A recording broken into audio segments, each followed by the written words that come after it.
بسم اللہ الرحمن الرحیم۔ محترم سامعین کرام، 40 احادیث کا سلسلہ جاری ہے۔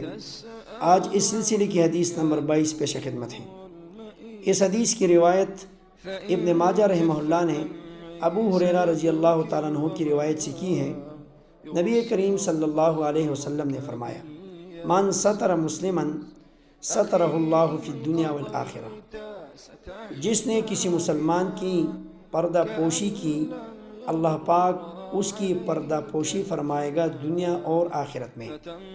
سامعین کرام، اگر ہمارے سامنے کسی کا گناہ ظاہر ہو جائے یا کسی کا عیب ظاہر ہو جائے تو ہمیں یہ اصول بتایا گیا کہ ہم اس عیب کو، اس گناہ کو دوسرے لوگوں کے سامنے ظاہر نہ کریں، بلکہ اس شخص پر ہم پردہ ڈالیں اور اس کے احترام میں اس کی پردہ پوشی کریں۔ اس کا فائدہ یہ ہوگا کہ اللہ پاک ہماری پردہ پوشی فرمائے گا دنیا میں، لوگوں سے ہمارے عیوب اور گناہ کو چھپائے گا، اور آخرت کا فائدہ یہ ہوگا کہ آخرت میں ہماری پردہ پوشی کی جائے گی۔ اور آخرت میں پردہ پوشی کا مطلب یہ ہے کہ ہمارے گناہوں کو اللہ پاک معاف فرمائے گا۔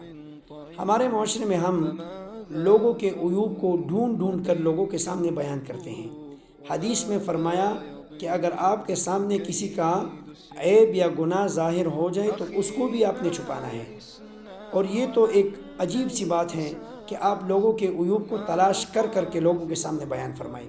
ایک حدیث میں یہاں تک فرمایا کہ جو شخص مسلمانوں کے عیوب کی تجسس کرتا ہے اور مسلمانوں کو بے عزت کرنے کی کوشش کرتا ہے تو اللہ پاک اس کو اس کے گھر کے اندر بے عزت کرے گا۔ اللہ پاک ہمیں عمل کرنے کی توفیق عطا فرمائے۔